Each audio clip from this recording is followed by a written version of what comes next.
میں پچھتایا اور اس بار ٹوکنے سے گریز کیا کہ وہ نہ جانے اگلی بار کیا کر گزرے۔ اس کے بجائے میں نے پوچھا، اس طرح مجھے باندھ کر رکھنے کا مقصد؟ میرا خیال ہے ہم زندگی میں پہلی بار ملے ہیں۔ ہاں، مگر بعض لوگ پہلی ملاقات میں ایسے لگتے ہیں جیسے ہم ان سے ہمیشہ سے واقف ہوں۔ وہ فلسفیانہ انداز میں بولی، تم مجھے اچھے لگے۔ جو لوگ تمہیں اچھے لگتے ہیں کیا ان کے ساتھ یہ سلوک کرتی ہو؟ میں نے طنزیہ لہجے میں پوچھا۔ شخصیت پر منحصر ہے، جو زیادہ اچھے لگتے ہیں ان کے ساتھ ایسا سلوک کرتی ہوں۔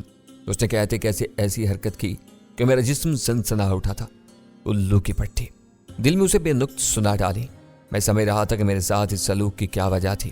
وہ جنس کی ماری عورت تھی اور شاید اپنے شوہر سے اس کی تسکین نہیں ہوتی تھی۔